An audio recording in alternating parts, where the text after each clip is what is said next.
This is our $11,000 cinema rig. I'm putting it together to take it on a job later this week, so I thought I'd make a video and kind of break down the gear that we're using to make this $11,000. We just want to let you guys know that we spared absolutely no expense when it came to the quality of gear that we got to give you guys the best possible product in return. We're gonna start here with the camera body. You've heard me talk about this camera in a few videos, so I won't go into too much detail, but I will say one thing that I'm falling in love with about this camera is the built-in ND.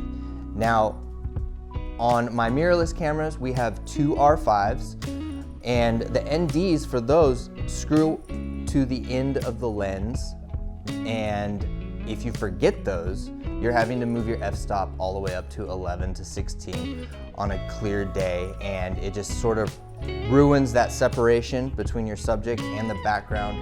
And having it built in so you don't have to worry about carrying ND filters or remembering having to bring them is just a lifesaver. This has become my daily workhorse for video for the past like 6 months to a year, and I can't say enough about this camera, and we absolutely love it. The dynamic range is insane. You're able to really bring back those highlights and the shadows in post, and it's just an amazing camera. Jumping into this cinema line has definitely piqued our interest in getting actual cinema cameras. We're looking at Red V Raptor X's, Red V Raptor XLs, maybe even a Canon C300 Mark II, or sorry, a Canon C300 Mark II, if they come out with an RF mount for the RF system.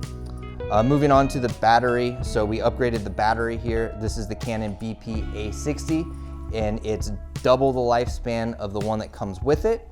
So when we're shooting weddings or we have those long shooting days, we don't have to worry about batteries ever dying, which for the R5s, we have probably 8 batteries for both cameras, and we go through all of them in a day for shooting. But it's really nice to have this extended battery so we have that leeway when we're shooting. This battery comes in at $450. Moving on to our cage that we're using, we are using the Condor Blue full cage rig out. I didn't put it all together for this video, but we do have the bars for a V-mount battery. So we do have a V-mount battery that we can also power the monitor off of and the camera off of for probably 8 to 10 hours. That hasn't really been needed in our workflow, but we do have it just in case we do need to shoot for 10 hours straight. Moving on to audio, so we have mini XLR inputs on the Canon C70. We're able to go from XLR to mini XLR, which we have done here, and we are using the Rode NTG3. This is used in all sorts of things, commercials, TV shows, movies. This is a great all-around mic if you're looking for the best for everything. So we use this for interviews. We use this for booming. So we'll have an audio operator booming audio if we need it. This is great for podcasts. This is great for shotgun mics like we're doing right here. This mic has come in handy so many times, and the audio from it is absolutely amazing.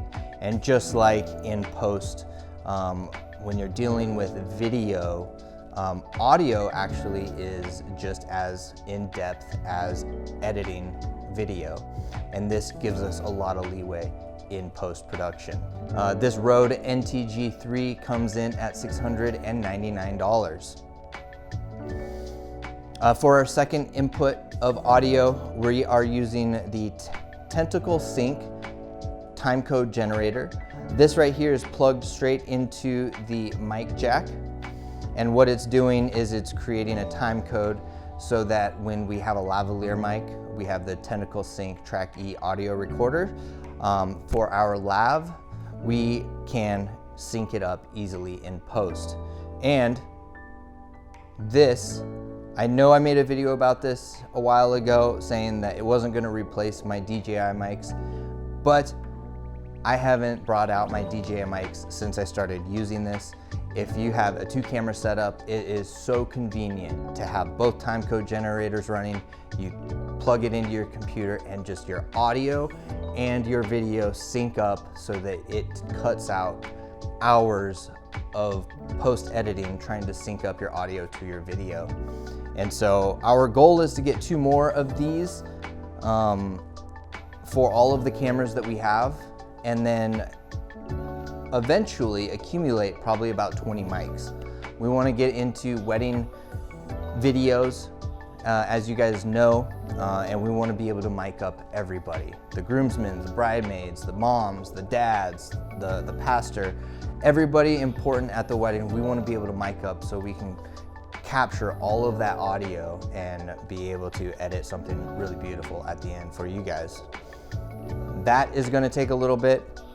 The timecode generators are about $260 a piece, and the Track E audio recorders are $350 a piece, and so that's probably $7,000 worth of just mics for what we want to do. But yeah, so on here, so $260 for the timecode generator, $350 for the audio recorder. Up here, you guys, we are using the Atomos Ninja 5. This monitor is perfect for what we need it for. It is 5 inches, transmission is 4K, and it's lightweight and it's compact. And with this rig right here, it's so heavy that anything to reduce that weight is beneficial for whoever's running this camera. On to the most important part of any camera are the lenses, you guys. I see so many people go out and buy a $3,500 camera body and put a $600 lens on it. I would much rather see somebody go out and spend that $3,000 on the lens and $600 on the camera body, because the picture comes from the lens. And we have all Canon L lenses from the RF mount system. So we have the 85 1.2L, we have the 50mm f1.2L, the 28-270 f2L, the 15-235 2.8L, and our most recent is the 10-220 f4L from Canon. And I can't say enough about these lenses. They are so sharp, they are so clear, and they just capture so much detail in your photos.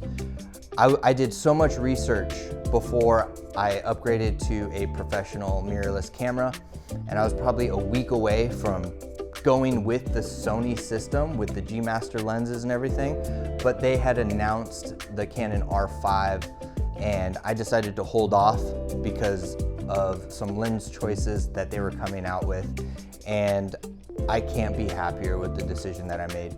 Moving on to the SD cards, we are using 2 256 gig Cobalt Pro grade memory cards for this camera.